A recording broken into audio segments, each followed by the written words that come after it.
Hi, I'm Amy Shannon from Amy's Bookshelf Reviews. Are you an author looking for your next book review? Feel free to look at my website and put in a request.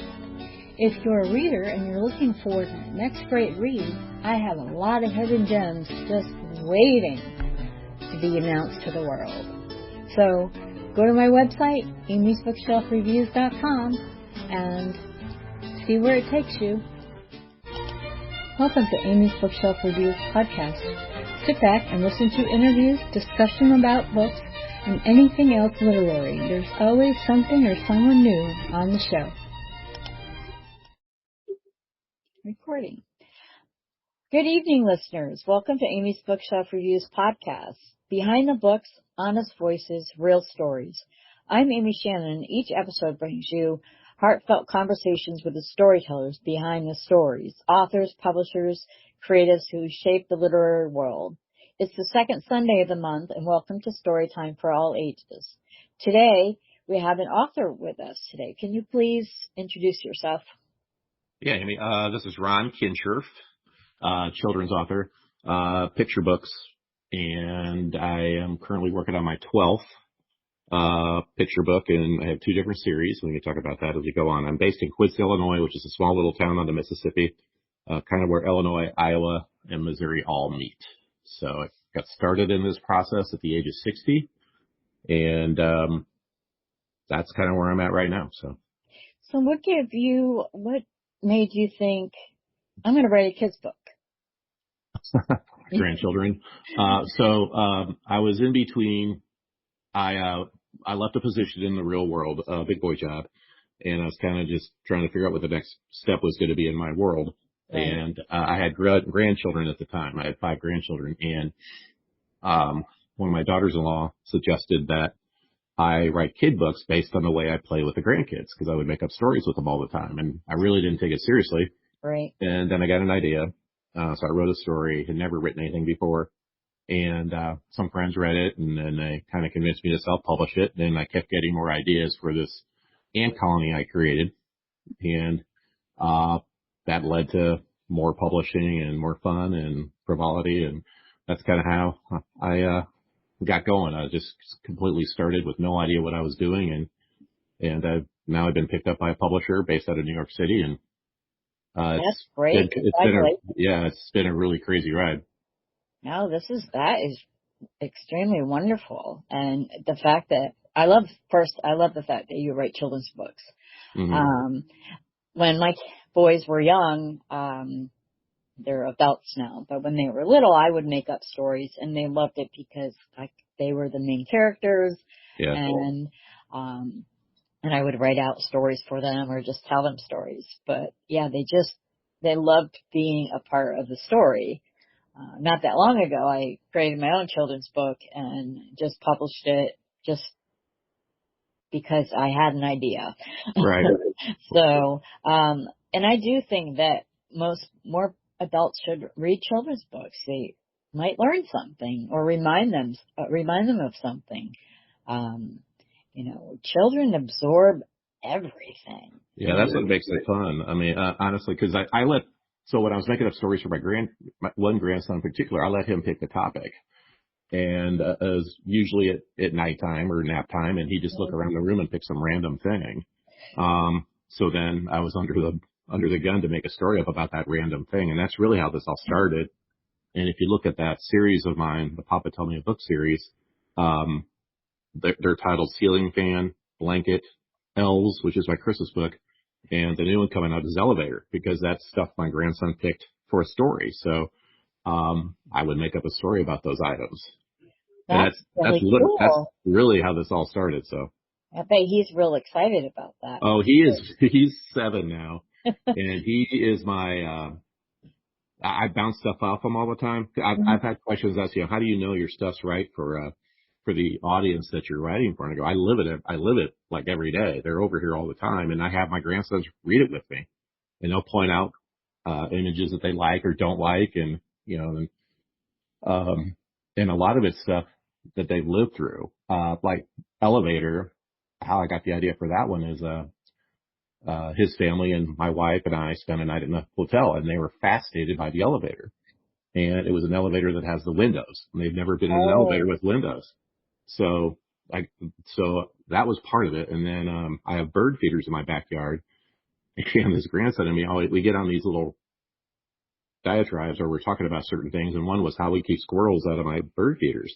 So I kept coming up with all these ideas, and he goes, but Papa, what if they build an elevator? What if the squirrels build an elevator? So that ties in with their experience with the elevator, and that's kind of how the story came about. So that makes it fun too, because the grandkids will read the story and say, I remember when we talked about that. Or, does it, at one time it really doesn't say that, does it? And I go, yeah, that's something you said. So I'll put it in the book. And so it kind of makes it fun around here. that is, that is very, just so very cool. And then you have, they're, your contributors, to the book. Yeah. Yeah. To the And story. I have an unlimited amount of ideas, to be honest with you. Yeah. It's just, the other series, the one I got the idea for that I started writing was it's about an ant colony. And I was outside with my grandson. He was stomping on all the ant hills. And I wrote a book from the ants' point of view of having their homes destroyed. And that is how the Baker's Patio series all got started, was from him stomping on anthills. So basically I had this community of ants, and they go through situations that we go through as humans and as adults. I have a story about, enjoying the world. I have about independence. I have a story about, things that happen to me, or us as we go through daily life, but I just put them in through the eyes of these ants that I've created. So That's great. yeah. That's cool. Yeah. I mean, really it is. I've been, playing around. I've written a few stories about my two cats from their point of view. I just Mm-hmm. haven't, I've read them to my adult kids and they love them, but, I just haven't had the time to kind of put it together and add illustrations and stuff to it too. But I think that's so much fun when you are so fortunate. You have your, your grandchildren, and my only grandchildren wear fur. I just got fur babies, but that's Yeah. okay. Yeah. And I love them too. So, I think it's, just, it's really exciting. I mean, when I get, somebody tells me, they have a children's book they want me to read, I love reading children's books. Yeah. And I still go back to some of the books that I read when I was a kid, and just read them because it just reminds me of, like, I don't know, a different time in my life. So, Well, I don't know, and I don't know if you found this out too, but, you reread all these children's books when we were raising our children, right? And it was right, always such a rush. It was always get home, feed them, get them ready for bed, read the story, then, whatever it was. So you really didn't pay right. attention to the content of the books. Now, as a grandfather, as I'm reading these books, I'm sitting there going, this is awful.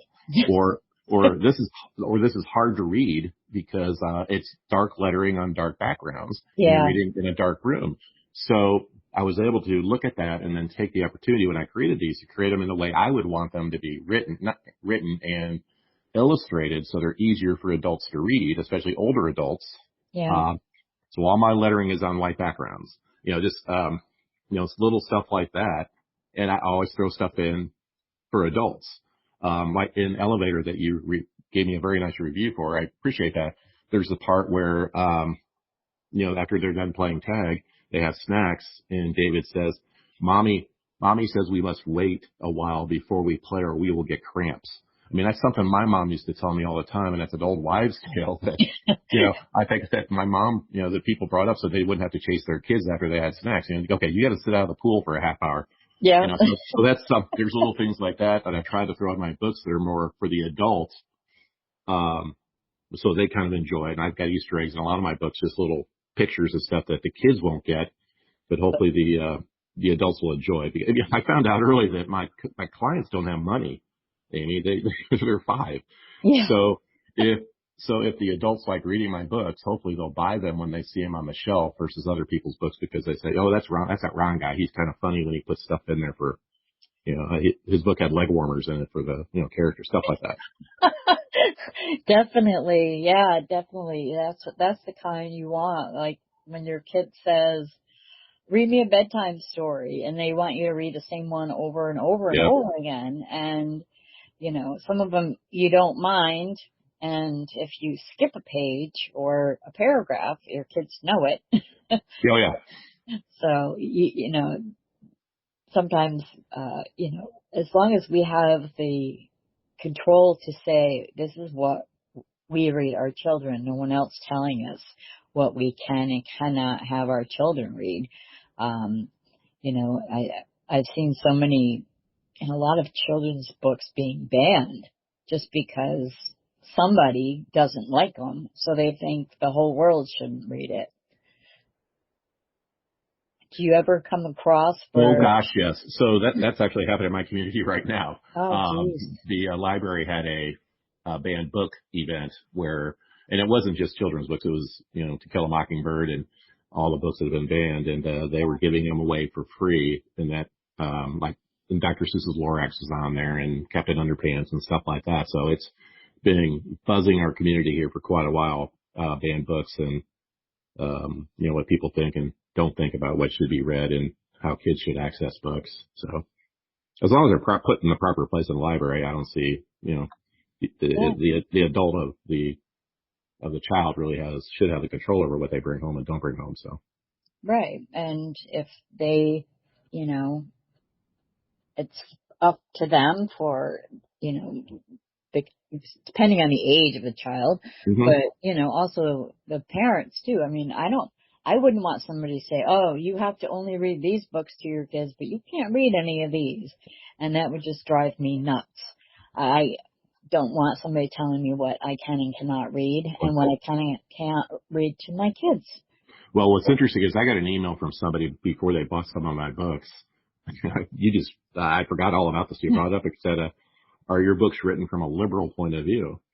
And I was like, they're kids' books. No, I just wrote a story, about life. I mean, I don't think so. No. And it's just interesting that there's people that are that concerned about, um, whether it's a, you know, a liberal or ultra conservative book or whatever it might be, that instead of just reading them a story and then having, I mean, what I want my books to do is lead to a conversation when they're over.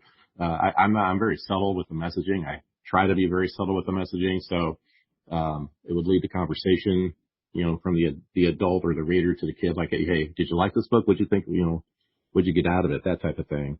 And that's what my aim is, you know, whether they get a message or not. I just, you know, some are intended to have a message. Some are just supposed to be fun. Like the one you read, Elevator. But, you know, as long as it creates conversation, as long as the reader and the child also enjoy themselves, that's kind of what I'm going for too. Yeah, I mean, that's the purpose of it.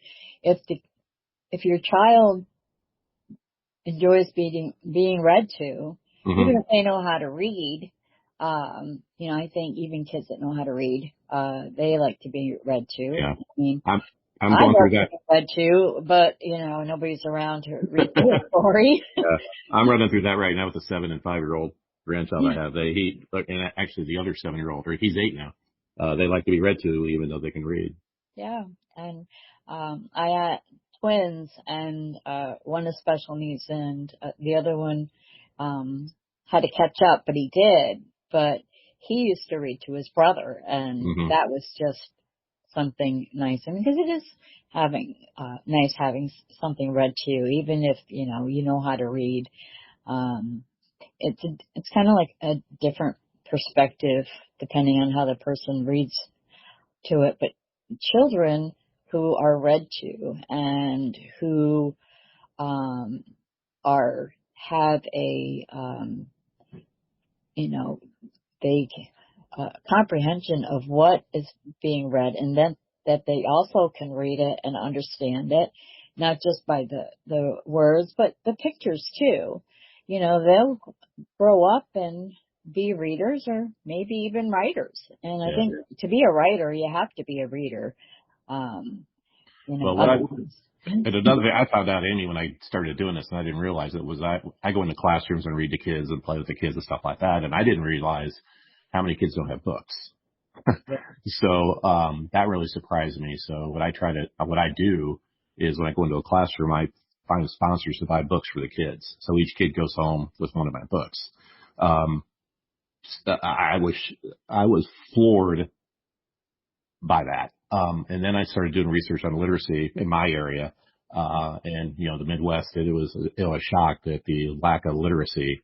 And then you read further on and, if people can't read, I mean, it naturally leads to crime, drugs, all the bad things in our society right now because it's impossible for them generally to get a job because they can't read or they read at a level that is well below what they should be reading at. So I kind of look at it like if I can give a kid a book and it leads him to reading more than he currently is reading now, and maybe he has to go to the library every now and then and get more of my books or whatever, Right.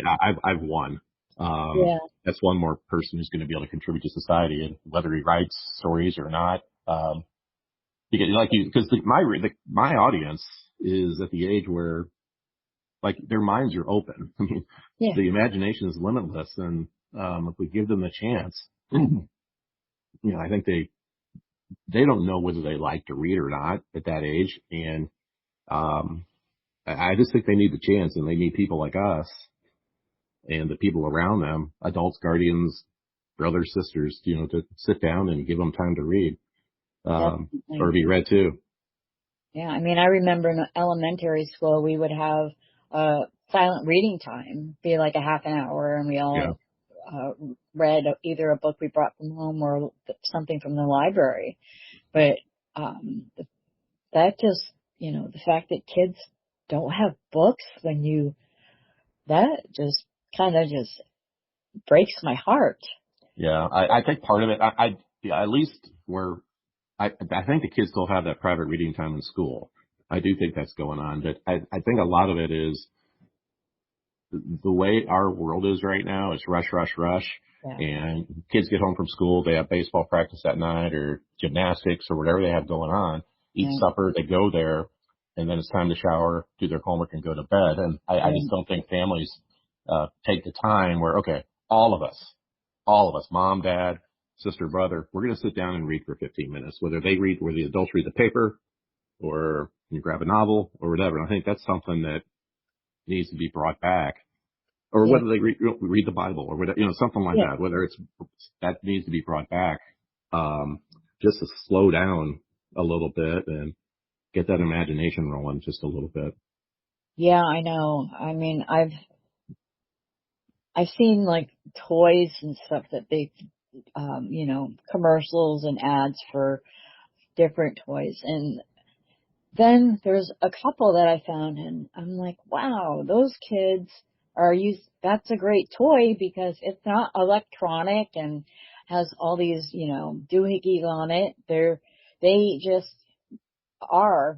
they can just play with them like when kids played with dolls or Mm-hmm. action figures or whatever, and still be able to use their use their imagination. We have to bring out that imagination in children, and they become more creative adults, and they may be able to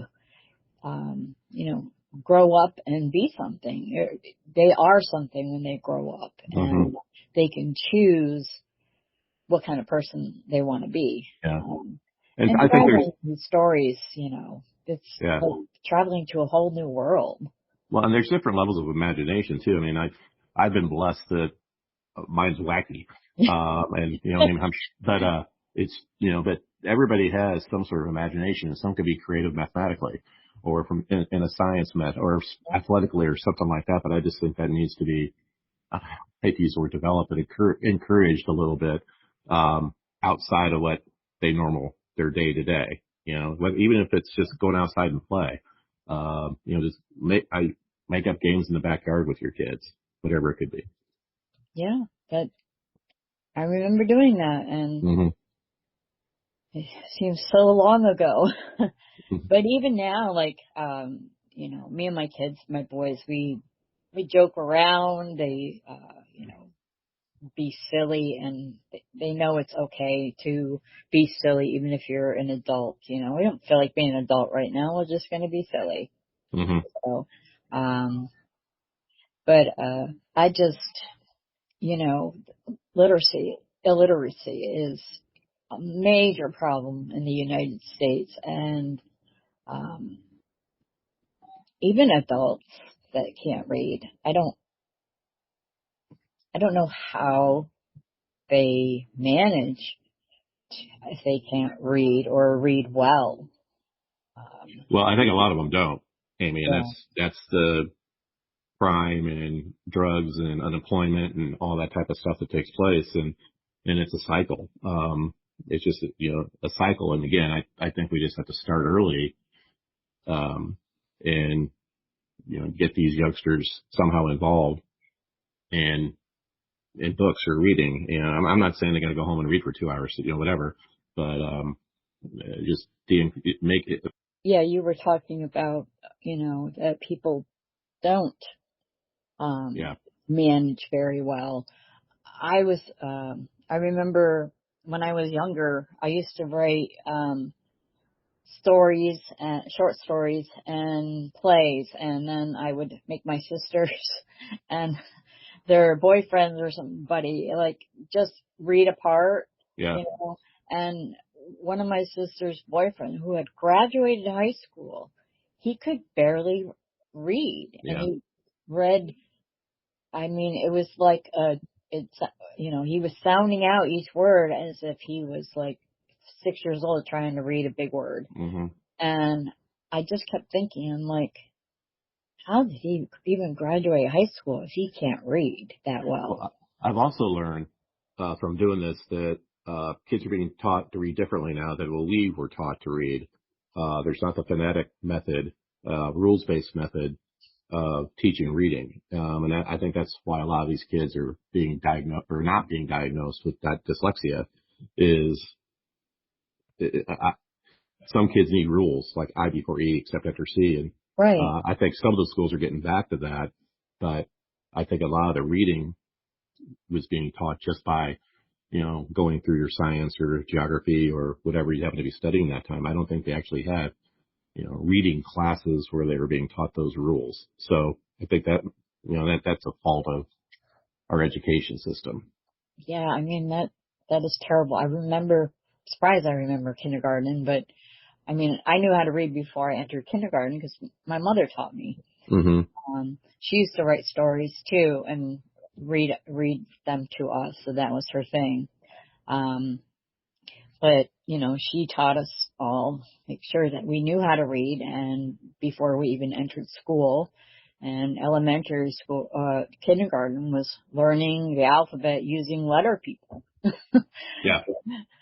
And now it's like if you fall behind, but you're not quite special needs, you kind of get fit into like this crack that, where you have the students who excel, and then you have the ones that are actually, they do have special needs, but some kids, just because they can't read well, they don't have special needs, but they struggle with all of their schoolwork. So, it's,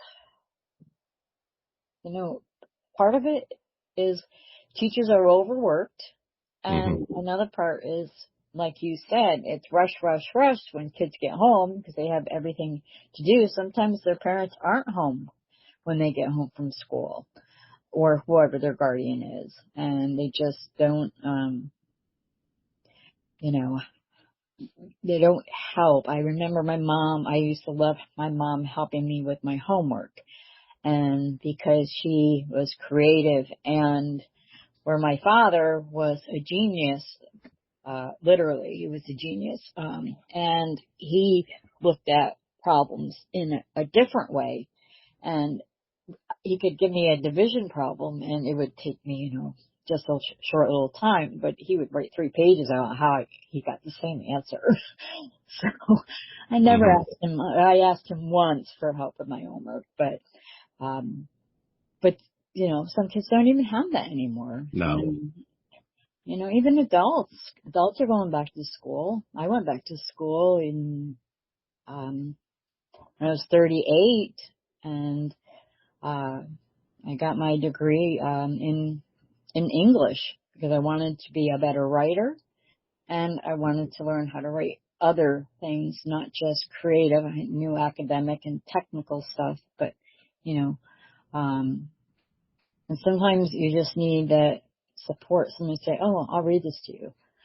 When I told you about writing for about my cats, I actually, instead of having them, my sons and my son's wife, read them, I read them aloud to them, and that I could see their reactions, and it was kind of cool how that happened. But I really want to thank you for being on the show. I really, I hope that you come back, because I know your elevator book, which I read, and it was, you saw my review, so you know that I liked it. But when it comes out and closer, maybe we can do another one. I would love to have you back here. So I'm just going to close out, and it's the end of another great conversation. Thank you for being on the show, and thank you, audience, for listening. If you or your book, or if you wish for you or your book to be on the show, just go to amysbookshelfreviews.com/podcast and schedule your pre-recording. Please follow this podcast on Spotify. I'm Amy Shannon. Be safe, be well, and always be kind. Tune in here again next week for another tantalizing discussion. Thank you for listening to Amy's Bookshelf Reviews podcast. Hi, this is Amy from Amy's Bookshelf Reviews podcast. Don't forget to tune in every Sunday evening at 6 p.m. Eastern Time. You never know who's going to be on the show or what we're going to talk about. There's some new things in the literary world, and I'm here to help weed them out.